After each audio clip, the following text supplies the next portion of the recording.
বালি স্টেশন সংলগ্ন ব্যবসায়ীদের উচ্ছেদের নোটিশ ঘিরে বিক্ষোভে উত্তাল এলাকা। পুনর্বাসনের দাবিতে আন্দোলনে আইএনটিটিইউসি। সম্প্রতি বালি ও বালি হল সংলগ্ন রেলওয়ে জমিতে দেখা গিয়েছে একটি বিতর্কিত নোটিশ, যা ঘিরে উত্তাল হয়ে উঠেছে গোটা এলাকা। ওই নোটিশে বলা হয়েছে আগামী 4 জুন 2025 তারিখের মধ্যে রেলওয়ের অনুমোদিত দখলদারদের নিজেদের অবস্থান খালি করতে হবে, অন্যথায় ঊর্ধ্বতন কর্তৃপক্ষের নির্দেশে উচ্ছেদের ব্যবস্থা নেওয়া হবে। তবে এই নোটিশে না আছে কোনো মেমো নাম্বার, না আছে কোনো স্বাক্ষর, ফলে এর বৈধতা নিয়ে প্রশ্ন তুলেছেন ব্যবসায়ীরা। তারা একে অনৈতিক ও অমানবিক আখ্যা দিয়ে স্পষ্ট জানিয়েছেন এই নোটিশ তারা মানেন না। এই পরিস্থিতিতে মঙ্গলবার ডোমজুড় তৃণমূল কংগ্রেসের শ্রমিক সংগঠন আইএনটিটিইউসির পক্ষ থেকে এক বিশাল প্রতিবাদ মিছিলের আয়োজন করা হয়।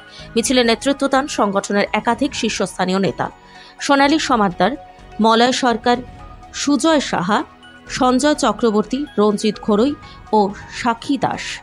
এই প্রসঙ্গে মলয় সরকার জানান, সরকারি নোটিশে যথাযথ মেমো নাম্বার ও ঊর্ধ্বতন কর্তৃপক্ষের স্বাক্ষর থাকা বাধ্যতামূলক, কিন্তু এখানে তা নেই। আমরা ইতিমধ্যেই রেলওয়ের বিভিন্ন দপ্তর, আরপিএফ, পঞ্চায়েত, থানা, বিধায়কের অফিস, এমনকি রেল বোর্ড ও ডিআরএম এর কাছে চিঠি দিয়েছি। জেলা শাসক এবং পুলিশ কমিশনার নিজে বিষয়টি দেখছেন। আমাদের বিধায়ক এবং সাংসদ দিল্লিতে রেল কর্তৃপক্ষের সঙ্গে যোগাযোগ রাখছেন। তিনি আরও বলেন, এই ব্যবসায়ীরা দীর্ঘ 30 থেকে 40 বছর ধরে এই এলাকায় ব্যবসা করে আসছেন। তারা শুধু অর্থনৈতিকভাবে নয়, সামাজিক নিরাপত্তার ক্ষেত্রে গুরুত্বপূর্ণ ভূমিকা পালন করেন। সন্ধ্যা থেকে রাত পর্যন্ত আলো জ্বলতে থাকার কারণে এই এলাকায় ছিনতাই, চুরি, অপরাধমূলক কাজ প্রায় নেই বললেই চলে। এরা নিজেরাই এলাকাকে নিরাপত্তা দেয়। তাই আমাদের দাবি, উন্নয়নের নামে যাদের উচ্ছেদ করা হচ্ছে তাদের যথাযথ পুনর্বাসনের ব্যবস্থা করা হোক। তিনি ক্ষোভ প্রকাশ করে বলেন, অমৃত ভারত প্রকল্পের নামে যে রেল কোয়ার্টারগুলি খালি করা হয়েছে সেগুলি আজও পরিত্যক্ত অবস্থায় রয়েছে, যা চোর ডাকাতদের আস্তানায় পরিণত হয়েছে। অথচ এলাকাবাসীর বহু পুরনো দাবি, বালি স্টেশনে যানজট কমাতে দ্বিতীয় সাবওয়ে তৈরি, সেটা আজও অধরা। এদিকে এলাকাবাসী ও ব্যবসায়ীদের ক্ষোভ ও প্রতিবাদকে ঘিরে প্রশাসনিক মহলেও তৎপরতা দেখা যাচ্ছে। এখন দেখার 4 জুনের আগে রেলওয়ে কর্তৃপক্ষ কোনো সুস্পষ্ট ব্যাখ্যা দেয় কিনা এবং এই ব্যবসায়ীদের পুনর্বাসনের বিষয়ে কোনো ইতিবাচক পদক্ষেপ গ্রহণ করা হয় কিনা।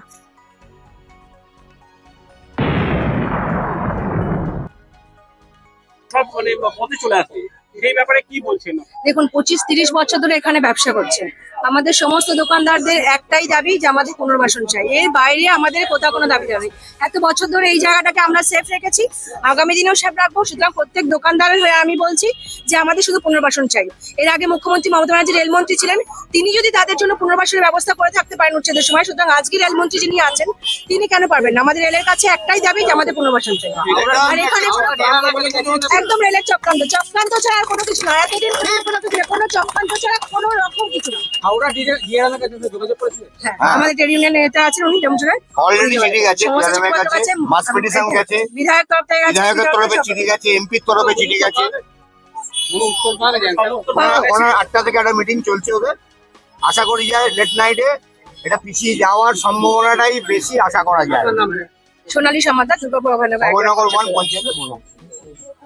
চল